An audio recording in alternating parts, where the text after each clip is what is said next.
I am an idiot.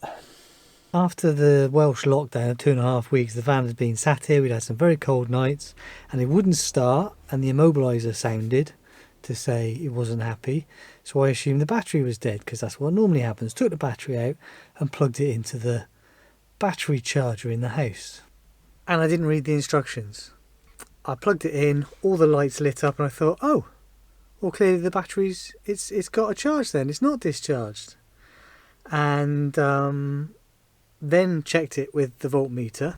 I didn't go through the usual routine of check the volts that the battery was putting out before taking it out. So it had that little charge, tested the volts, said it was 13.5 volts. Oh, the battery isn't flat, must be another problem. Took half the van apart, rang the immobiliser company, couldn't work out what was going on. And then eventually, with all that fiddling, the battery discharged properly and all the lights went out in the van. It's like, oh, the battery is flat. Almost call that an engineer as well, that would have been expensive.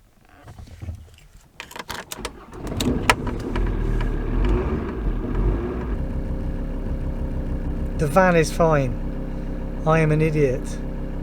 Always go through the methodical process. Science, medicine, fixing your 20-year-old van, whatever. Go through each of the steps. You miss a step out, you can cause yourself a lot of confusion and headache.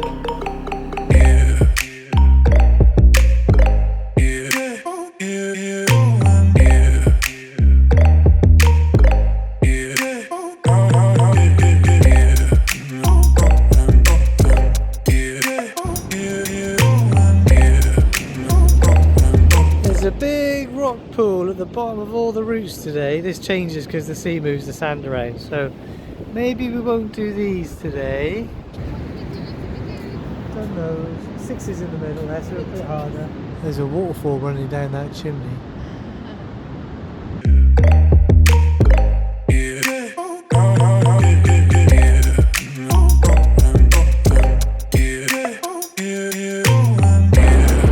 Botanically wet routes. Lovely. Off the sea at Wasilly.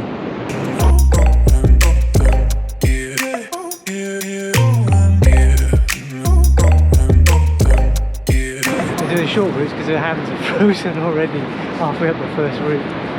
Because the rock's very cold. So the fourth bowl is full of water, so you just literally put your hands in the... Oh, so cold.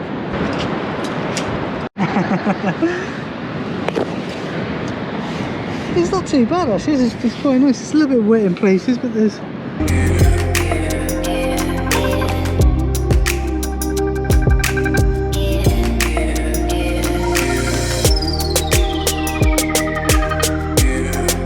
If you've been watching the videos in the summer, you'll know that usually when we're here, it's really busy. There's a huge tidal range here, so you can only climb here when the tide goes out. And it only goes out far enough for like a, you know, couple of hours, few hours each day. And it depends on how big the tide is as to how far it goes out. That's actually a really long way out today, so we got loads of time. We were just lucky the timing was right, so we thought we'd come down here. It's beautiful and quiet now. The trade-off is it's cold.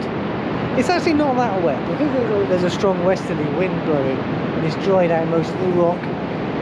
So there are probably more lines that are wet, but to be honest, it tends to be wet anyway because the sea comes in twice a day. How was that, alright? Yeah, freezing now. Should we call that a day or do you want to do another one? I'm quite happy to call that a day, really. Yeah, me too.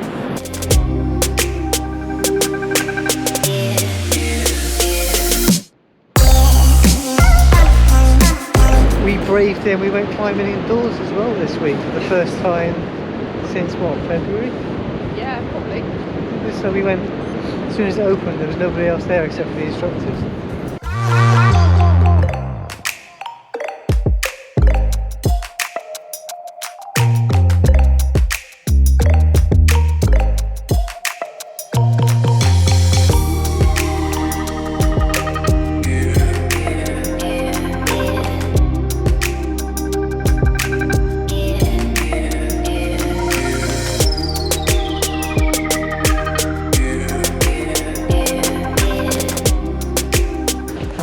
climbing indoors again.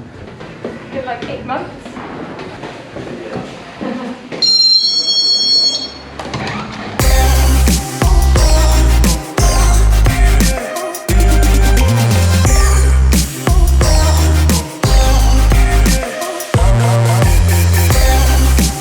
And then it got a little bit busy, not too busy, but busy enough for us to leave. But it was good, wasn't it? Yeah, it was really good. Yeah, we managed like 7 groups, didn't we? Yeah. So this time of year, outdoor stuff, I mean there are hard sport routes to do still, but it's difficult to get fit outdoors. It's more about the experience of being outdoors. Indoors is for getting fit and strong and stuff. And, Oh, you're in the lake.